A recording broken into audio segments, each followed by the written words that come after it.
मालिक, आज मेरे बेटे की तबीयत ज्यादा खराब है। कृपा कर मुझे 200 रुपए दे दीजिए। मैं आपके यहाँ पर काम करके आपके सारे पैसे चुका दूंगा। अरे नहीं हरीराम, मैं तुम्हें पहले पैसे नहीं दे सकता। यदि पहले पैसे चाहिए तो तुम्हें मेरे पास कुछ गिरवी रखना पड़ेगा। लेकिन मालिक, मेरे पास तो कुछ भी नहीं है जो मैं तुम्हारे पास कुछ गिरवी रखूं। नहीं हरीराम, तुम्हारे पास तुम्हारा खेत तो है। तुम उस खेत को मेरे पास गिरवी रख दो। जब तुम मेरे पैसे वापस कर दोगे तब मैं तुम्हारा खेत तुम्हें लौटा दूंगा। ठीक है मालिक, आप मेरे खेत को गिरवी रख लीजिए। कृपा कर मुझे पैसे जल्दी दे दीजिए। फिर वह सेठ हरीराम को पैसे दे देता है। पैसे लेकर हरीराम वहाँ से चला जाता है। सेठ गणपति राम बहुत ही कुटिल था, मानो उसका हृदय पत्थर के समान हो, जो लोगों की मजबूरियों का फायदा उठाता था। उसके पास काफी सारे लोग काम करते थे। उसी गांव में एक मोहन नाम का लड़का रहता था, जो बहुत ही मेहनती था। उसके पास एक छोटा सा खेत था।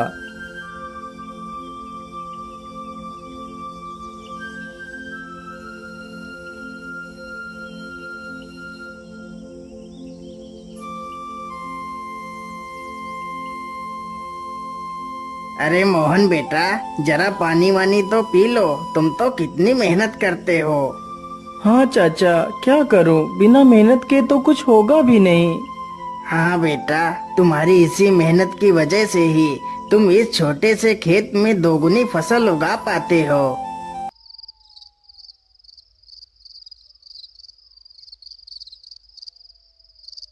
मोहन अपने बूढ़े माता पिता के साथ ही रहता था। मोहन के पिता की तबीयत हमेशा खराब ही रहती थी। घर की सारी जिम्मेदारियां मोहन के कंधों पर ही थी। पिताजी, आज तो आपकी दवाई खत्म हो गई है। कोई बात नहीं बेटा, तुम कल मेरे लिए दवाई ले आना।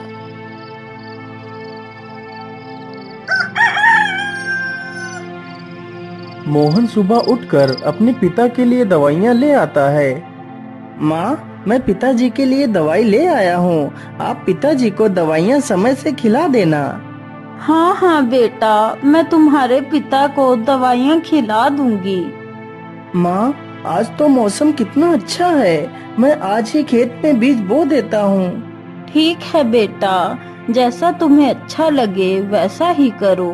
मोहन तुरंत ही अपने बैलों को लेकर खेत की तरफ निकल पड़ता है।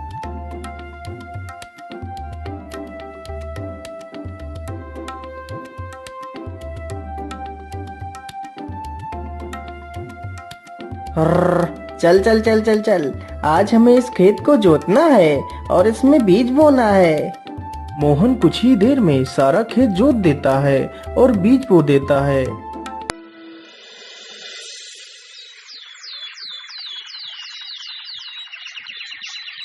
कुछ ही दिनों में खेत में बहुत अच्छी फसल तैयार होती है। अरे मोहन भाई, हर बार की तरह इस बार भी आपके खेत में कितनी अच्छी फसल तैयार हुई है। हाँ मदन भैया, यह सब ऊपर वाले का ही आशीर्वाद है, जो हर बार मेरे खेत में इतनी अच्छी फसल होती है। वे दोनों आपस में बात कर ही रहे थे कि तभी काले बादल छा जाते हैं।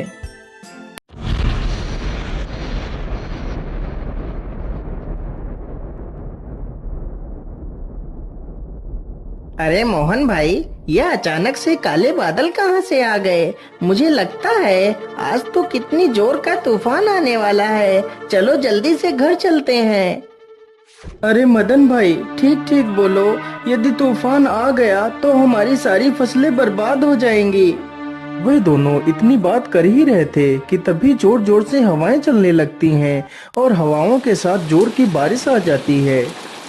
अरे ये क्या हो गया। ये तो बहुत जोर की बारिश आ गई। अरे मोहन भाई, यहाँ से जल्दी चलो, नहीं तो हम लोग भीग जाएंगे। दोनों जल्दी से एक बड़े से पेड़ के नीचे जाकर खड़े हो जाते हैं। मदन भाई, यदि ऐसे ही बारिश होती रही तो हमारी सारी फसलें बर्बाद हो जाएंगी। कुछ ही देर में बारिश के साथ साथ ओले भी गिरने लगते हैं। देखते ही देखते कुछ देर में ही सारी फसलें बर्बाद हो जाती हैं। हाय हाय, ये क्या हो गया। हे ऊपर वाले, ये तूने क्या कर दिया। अब तो सारी फसलें बर्बाद हो चुकी हैं। अब मैं क्या खाऊंगा और अपने बूढ़े माता पिता को क्या खिलाऊंगा।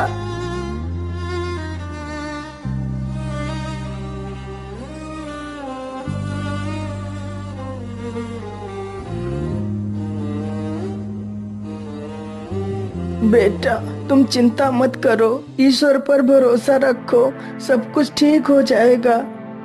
नहीं पिताजी, अब कुछ भी ठीक नहीं होगा। हमारी सारी फसलें तो नष्ट हो चुकी हैं। अब हम क्या करेंगे पिताजी।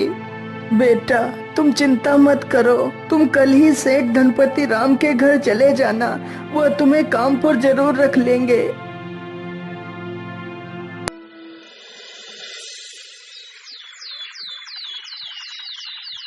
अगले ही दिन मोहन सेठ धनपति राम के पास जाता है।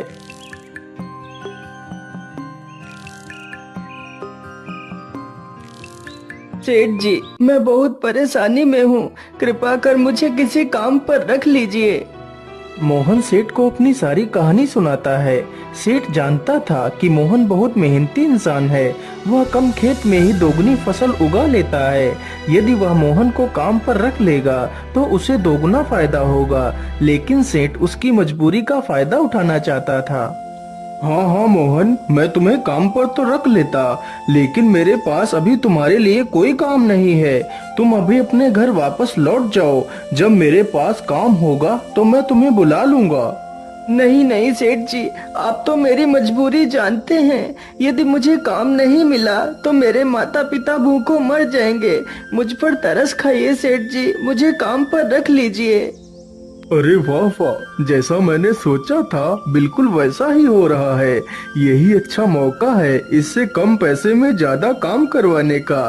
अच्छा अच्छा, ठीक है, मैं तुम्हें काम पर तो रख सकता हूँ, लेकिन मैं वैसे तो सारे मजदूरों को 300 रुपए देता हूँ, लेकिन मैं तुम्हें सिर्फ 200 रुपए दूंगा। यदि मंजूर है तो बोलो। हे भगवान, क्या करूं। यहाँ पर काम करने के अलावा तो मेरे पास दूसरा कोई रास्ता भी नहीं है। ठीक है सेठ जी, मैं 200 रुपए में ही काम कर लूंगा। मोहन अगले दिन से ही सेठ के घर काम करने लगता है। इसी प्रकार मोहन को काम करते करते पूरा 2 महीना गुजर जाता है। मोहन ने सेठ के खेत में दोगुनी फसल उगा दी। यह देखकर सेठ बहुत खुश हो जाता है।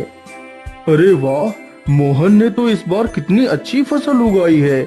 वैसे अब तो मोहन का कोई काम भी नहीं है। मैं ऐसा करता हूँ, इसे आज की मजदूरी देकर काम से निकाल देता हूँ और इसकी 2 महीने की मजदूरी भी नहीं दूंगा। अरे मोहन, ये लो तुम्हारी आज की मजदूरी। अब तुम्हें कल से काम पर आने की कोई आवश्यकता नहीं है। लेकिन सेठ जी, आप अचानक से मुझे काम से क्यों निकाल रहे हैं। क्या मुझसे कोई गलती हो गई मालिक। नहीं मोहन, तुमसे कोई गलती नहीं हुई है। अभी मेरे पास तुम्हारे लिए कोई काम नहीं है। जब मेरे पास काम होगा तो मैं तुम्हें जरूर बुला लूंगा। लेकिन मालिक, यदि आप मुझे काम से निकाल देंगे तो मैं भूखों मर जाऊंगा। मैं अपने पिता के लिए दवाइयाँ कहाँ से लाऊंगा। मुझ पर दया कीजिए सेठ जी। सेठ मोहन की एक बात भी नहीं सुनता और उसे काम से निकाल देता है।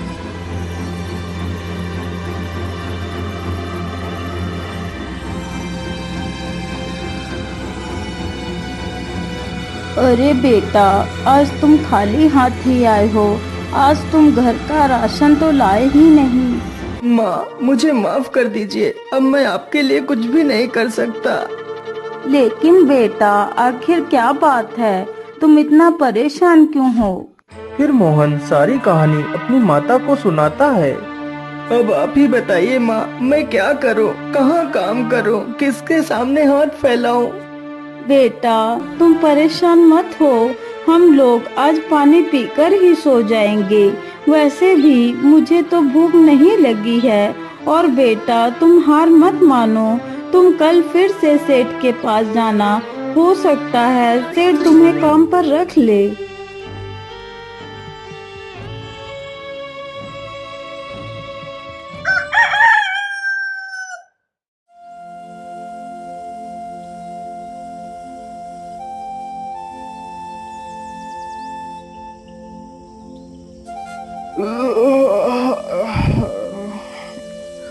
अरे सेठानी जी, आप मेरे लिए नाश्ता तैयार रखना, मैं जरा खेतों की तरफ से घूम कर आता हूँ। ठीक है, आप आराम से जाइए, तब तक मैं आपके लिए नाश्ता तैयार कर दूंगी। इतना सुनकर सेठ वहाँ से चल पड़ता है। तभी देखता है कि मोहन उसके घर के बाहर ही खड़ा है। अरे मोहन, तू इतनी सुबह सुबह यहाँ क्या कर रहा है? मालिक, मैं आपके पास ही आया था। यदि मुझसे कोई भूल हो गई हो तो उसे क्षमा कर दीजिए मालिक, लेकिन मुझे काम पर रख लीजिए। अरे मोहन, तू तो कितना बेशर्म है। मैंने तुझे कितनी बार मना किया है कि मेरे पास कोई काम नहीं है, फिर भी तू मेरे पास चला आता है। क्या तेरे अंदर कोई शर्म लिहाज नहीं है? मालिक, मुझे शर्म तो आती है, लेकिन जब मैं अपने बूढ़े माता पिता को पानी पीकर सोता हुआ देखता हूँ तो मुझे यह अपमान कुछ भी नहीं लगता। लेकिन मैं तुझे कोई काम नहीं दे सकता, चल भाग यहाँ से। इसी प्रकार कई दिन गुजर जाते हैं। सेठ मोहन को भला बुरा कहकर भगा देता है, लेकिन सुबह होते ही मोहन फिर से काम मांगने के लिए सेठ के घर पहुंच जाता है। लेकिन मैं तुझे कोई काम नहीं दे सकता, चल भाग यहाँ से।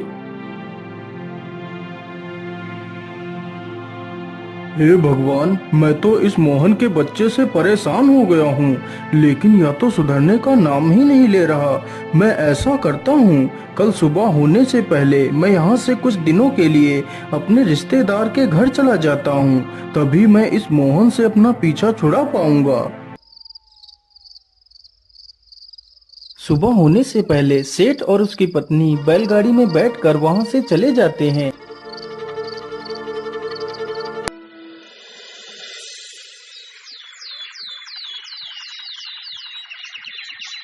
उधर मोहन रोज की तरह फिर से सेठ के घर आता है तो देखता है, अरे ये क्या, आज तो सेठ के घर ताला लगा हुआ है। इसका मतलब सेठ जी कहीं बाहर गए हैं। मैं ऐसा करता हूँ, यहीं पेड़ के नीचे बैठकर सेठ जी का इंतजार करता हूँ। इतना सोचकर मोहन पेड़ के नीचे बैठ जाता है और सो जाता है। तभी कुछ चोर सेठ के घर के पास आते हैं।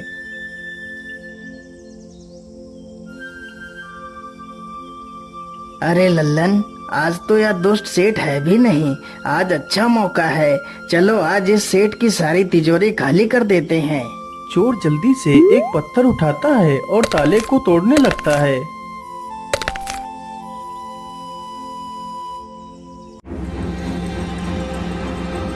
अरे ये शोर कैसा? ये कौन है? मुझे लगता है ये तो कोई चोर है। अरे रुक जाओ, तुम लोग ये क्या कर रहे हो? तुम सेठ के घर का ताला क्यों तोड़ रहे हो?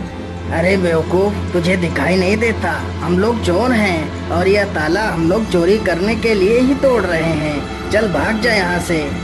अरे नहीं नहीं, मेरे रहते हुए मैं तुम लोगों को चोरी नहीं करने दूंगा। अच्छा, तो तू हमें चोरी करने से रोकेगा? रुक, हम तुझे अभी मजा चखाते हैं। इतना कहकर सारे चोर बेचारे मोहन पर टूट पड़ते हैं। चोर चोर, कोई मुझे बचाओ, नहीं तो मुझे यह चोर मार डालेंगे। मोहन की ये आवाज सुनकर गांव के कई लोग वहां पर आ जाते हैं। तभी वह सारे चोर वहां से भाग जाते हैं, लेकिन बेचारा मोहन काफी ज्यादा घायल हो जाता है।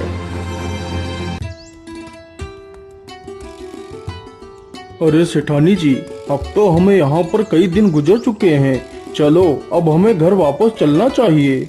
इतना सोचकर सेठ और सेठानी दोनों अपने घर के लिए निकल पड़ते हैं।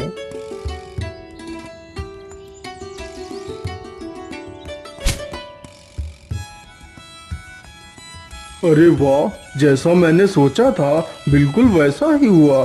अब तो मोहन से मेरा पीछा छूट गया। लेकिन ऐसा कैसे हो सकता है? मोहन आज भी नहीं आया। मोहन इतनी जल्दी हार मानने वालों में से नहीं है। फिर वह आया क्यों नहीं? कहीं वह किसी मुसीबत में तो नहीं पड़ गया? चलो चलकर देखता हूँ। इतना सोचकर सेठ गांव की तरफ निकल जाता है। अरे मदन भाई, मोहन कहीं दिखाई नहीं दे रहा, वह कहाँ गया है? अरे सेठ जी, मैं तुम्हें क्या बताऊं, आप तो बर्बाद होने से बाल बाल बच गए। क्या मतलब? मैं कुछ समझा नहीं, तुम क्या कहना चाहते हो? फिर मदन सारी कहानी सेठ को सुनाता है। ये सुनकर सेठ के पैरों तले जमीन खिसक जाती है। सेठ जी, मोहन बहुत नेक दिल इंसान है। उसने आज तक किसी का बुरा नहीं किया है। कृपा कर आप उसे अपने पास रख लीजिए। नहीं मदन, मुझसे बहुत बड़ी गलती हो गई है। मुझे जल्दी से मोहन के घर ले चलो। सेठ जैसे ही मोहन के घर पहुंचता है तो देखता है मोहन घायल अवस्था में चारपाई पर पड़ा है। मोहन, मुझे माफ कर दो, मैंने तुम्हें बहुत तकलीफ दी। जिस इंसान को मुझे अपने गले लगाना चाहिए था, मैंने उसे ही तकलीफ दी। हो सके तो मुझे माफ कर देना मोहन। नहीं सेठ जी, आप माफी क्यों मांग रहे हैं? ये तो मेरा फर्ज था। मोहन, तुम कल से मेरे पास आ जाना, मैं तुम्हें अपना विशेष अधिकारी बनाऊंगा। फिर सेठ तुरंत ही मोहन की माँ को 500 रुपए दे देता है और अगले ही दिन से सेठ मोहन को अपना विशेष अधिकारी बना लेता है।